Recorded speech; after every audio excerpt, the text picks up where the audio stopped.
Yeah. so long ago that I can't remember. Oh, one more thing I did watch. I roped my wife into watching Rebel Moon with me. If everybody doesn't know, next week, Rebel Moon Part 2, The Scar Giver, is going to be upon us. And I made my wife watch it with me. I've definitely softened a little bit on it. I still don't think it's great.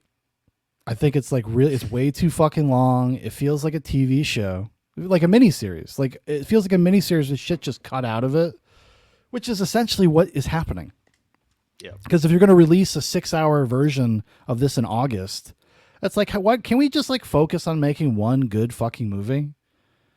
Like you have to have alternate versions of your movies as a marketing tool. I don't know if I'm going to want to go back and watch the 6-hour version after I've sat through, the 4.5-hour version. I don't know. Have you watched Rebel Moon at all?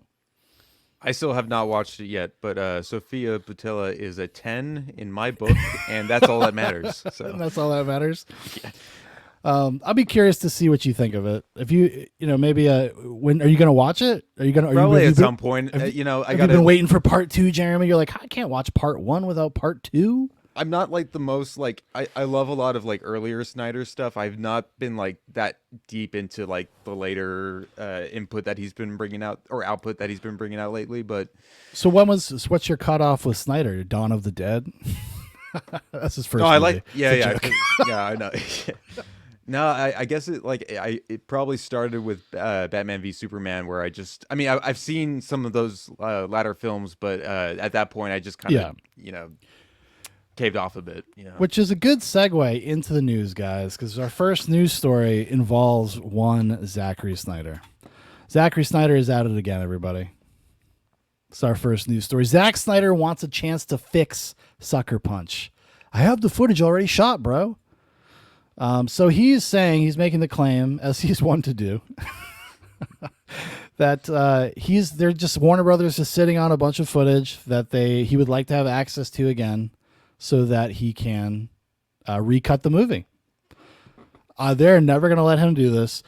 People don't really. I don't know how many people out there really know, but Justice League, Warner Brothers, fucking is really furious at him over Justice League.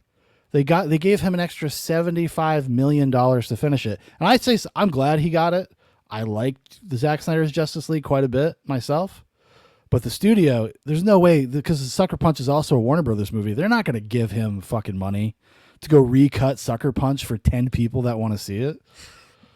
Because, if you thought Zack Snyder's Justice League was niche, that only a couple million people watched that when it came out. I can't even imagine how niche Sucker Punch is. I know it has its fans, and I've seen it, and I don't despise it or anything, but I think it's incredibly. It's on the mediocre side of his. Yeah, it's mediocre. Films. It's like I see what you're saying, but you're not you're not getting it. You're not doing it. And watching what is essentially a cartoon is a little boring. It's a little boring. Trumlick says, I've never met a single person that likes Sucker Punch. Dude, they're out there. There's some Sucker Punch defenders out there.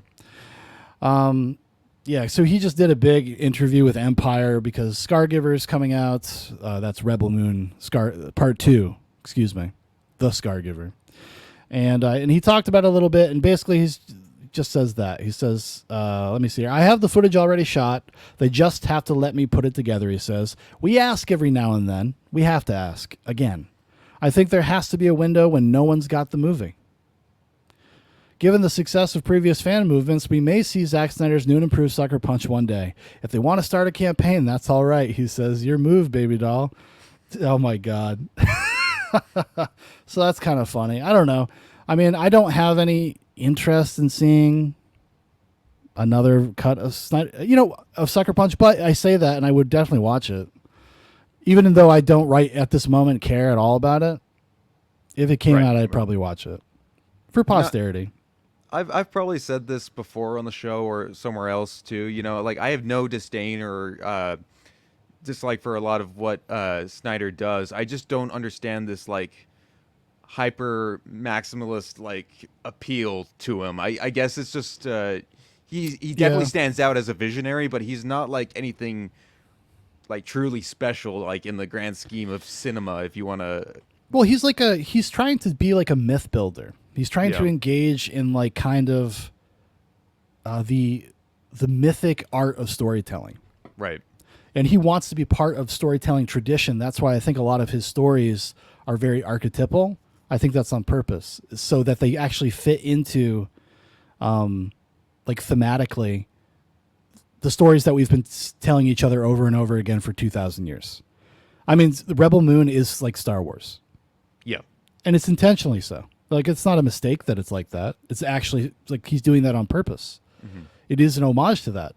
Like, I mean, if they hadn't, franchised Star Wars and it was just a movie in the 70s that everybody really liked, and it was a really great sci-fi movie, or even if they had that first trilogy, like, people would probably be ready for something like Rebel Moon at this point. But the fact that we just continue to go back to that well, and there's so much Star Wars shit out there constantly, and Star Wars movies have the same problem too, and TV shows. They tell the same story over and over and over again. The characters are the same over and over and over again. So we never get like a break from the formula. And I think maybe if we had gotten a break from the formula, maybe Rebel Moon would have hit better for people. sure. But even then, I think Rebel Moon's pretty messy. There's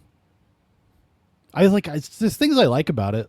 Like, if you get high and you watch it, it goes down pretty easy. Like, it's a nice thing to look at, for sure. I just wish there was something to it, because there's so much cool shit in there that, like, in a vacuum, I actually kind of like and enjoy, because it is trying to be like rated R Star Wars, and I'm not completely like allergic to that.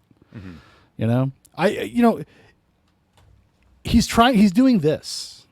Actually, I'm glad I have this DVD here. He's doing this with $250 million. That's actually gonna be his next film. I hope so. He should, dude. If go remake what is it, Robot Holocaust? Go remake Robot Holocaust. Give the people what they want. The one thing I do want to see from Zack Snyder is I do want to see his Ayn Rand movie, because it would just make people very upset. Oh yeah. People would freak the fuck out. People will freak the fuck out about that. So in this next story we got,